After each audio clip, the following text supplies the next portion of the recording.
तो आजकल बॉलीवुड में ना दीपिका पादुकोण को लेकर काफी खलबत चल रही है। हाँ बिल्कुल। एक तरफ तो वो कल्कि के सीक्वल से बाहर हो गई। हाँ, जो प्रभास वाली फिल्म है। जी। और दूसरी तरफ शाहरुख खान के साथ उनकी नई फिल्म किंग की अनाउंसमेंट हो गई। हाँ, तो इसी पर आज थोड़ी बात करते हैं। हम्म, हमें जो पता चला है उसमें कुछ दिलचस्प चीजें हैं। जरूर जरूर। इसमें कई परतें लग रही हैं। तो सबसे पहले तो किंग वाली बात। हम्म, दीपिका ने खुद ही कंफर्म किया है ना? शाहरुख के साथ सेट से फोटो डाली। हाँ, वो तस्वीर तो आई थी। लेकिन उससे भी ज्यादा ध्यान खींचा उनके एक नोट ने। वो भी लगभग तभी आया जब कल की सीक्वल छोड़ने की खबर आई। अच्छा, क्या था उस नोट में? उन्होंने ना शाहरुख की एक पुरानी सीख का जिक्र किया, ओम शांति ओम के टाइम की। ओहो, वो तो काफी पुरानी बात हो गई, लगभग 18 साल। हाँ, उन्होंने लिखा कि शाहरुख ने सिखाया था कि भाई फिल्म बनाने का जो अनुभव है और जिन लोगों के साथ आप बनाते हैं वो फिल्म की सक्सेस से कहीं ज्यादा मायने रखता है। और दीपिका का कहना है कि तब से उन्होंने ये बात अपने हर फैसले में लागू की है। अब ये टाइमिंग थोड़ी सोचने वाली है ना? बिल्कुल, टाइमिंग ही तो यहाँ सबसे अहम चीज है। हाँ, देखिए, दीपिका का ये बयान ठीक तब आया जब कल्कि के मेकर्स मतलब वैजंती फिल्म्स ने ऑफिशियली कहा कि वो प्रोजेक्ट से बाहर हैं। और मेकर्स ने क्या वजह बताई थी? मेकर्स ने तो कहा अघोषित कारण, मतलब कोई वजह साफ नहीं बताई। और ये भी कहा कि उनके बीच एक साझेदारी नहीं बन पा रही है। अच्छा, साझेदारी नहीं बन पा रही। हाँ, तो अब अगर आप इन दोनों चीजों को साथ रखें, मेकर्स का ये कहना और दीपिका का रिश्तों और अनुभव पर जोर देना, तो लगता है जैसे दीपिका का नोट एक तरह से जवाब है। हाँ, इशारा तो उसी तरफ है कि शायद काम करने का माहौल या वो समीकरण वो ठीक नहीं थे। ये साझेदारी नहीं बन पाना और अनुभव ज्यादा मायने रखता है, ये बातें जुड़ रही हैं। अच्छा, क्या ऐसा कुछ पहले भी हुआ है? सूत्रों में कुछ था शायद।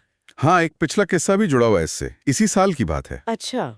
जब दीपिका कथित तौर पर प्रभास की ही एक और फिल्म थी स्पिरिट, ओहो। उससे बाहर हुई थी। हाँ। तो उस वक्त एनिमल के डायरेक्टर है ना, संदीप रेड्डी वांगा, हाँ। उन्होंने बिना नाम लिए एक सोशल मीडिया पोस्ट में किसी के अनप्रोफेशनलिज्म पर, मतलब गैर पेशेवर रवैये पर तंज कसा था। अरे। और तब खबरें ये थी कि दीपिका इसलिए बाहर हुई क्योंकि उनकी कुछ शर्तें थीं जिन्हें मेकर्स अनुचित मान रहे थे, वो पूरी नहीं हुई। मतलब ये दूसरी बार है जब प्रभास के प्रोजेक्ट और दीपिका को लेके ऐसी खबर आई है। जी बिल्कुल। हालांकि देखिए, हम सिर्फ वो बता रहे हैं जो सूत्रों में है, इसकी पुष्टि तो हम नहीं कर सकते। नहीं, बिल्कुल। पर ये पैटर्न थोड़ा ध्यान देने वाला है। दूसरी तरफ शाहरुख के साथ देखिए। हाँ, वो तो बिल्कुल अलग कहानी है। किंग उनके साथ में छठी फिल्म होगी। छठी, ओम शांति ओम से शुरू करके फिर Chennai express, happy new year, फिर पठान, जवान। क्या जबरदस्त ट्रैक रिकॉर्ड है। हाँ, एक के बाद एक बड़ी हिट्स। ये साफ दिखाता है कि उनके बीच एक बहुत मजबूत वर्किंग रिलेशनशिप है। कमाल का तालमेल है। सही बात है। और देखिए, ये सिर्फ दीपिका के करियर का ही मामला नहीं है, इसका असर अब कल की सीक्वल के भविष्य पर भी पड़ रहा है। वो कैसे? खबरें ये हैं कि प्रभास अब पहले संदीप रेड्डी वांगा की स्पिरिट की शूटिंग शुरू करेंगे। अच्छा, तो कल की 2 का क्या होगा? इसका मतलब है कि कल की सीक्वल कम से कम 4-5 साल पीछे चला गया। क्या 4-5 साल?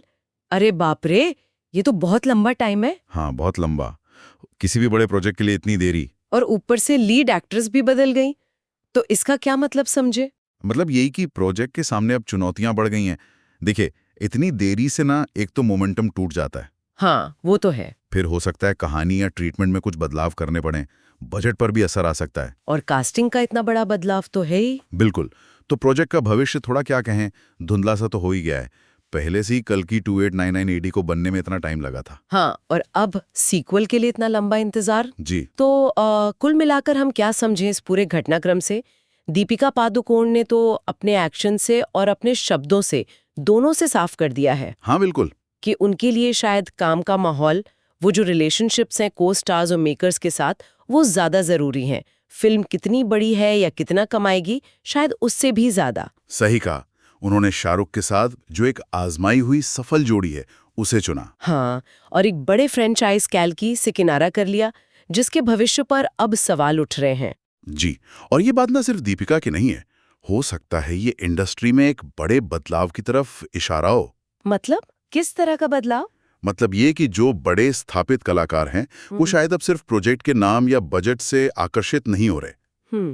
उनके लिए शायद वो आपसी समझ, वो सम्मान, काम करने में जो एक सहजता होती है, वो चीजें ज्यादा मायने रखने लगी हैं। ये तो दिलचस्प बात है। हाँ, ये हमें सोचने पर मजबूर करता है कि क्या स्टारडम के मायने बदल रहे हैं? क्या अब वो क्रिएटिव सेटिस्फैक्शन और अच्छे वर्किंग रिश्ते बॉक्स ऑफिस की रेस से ज्यादा जरूरी हो गए हैं?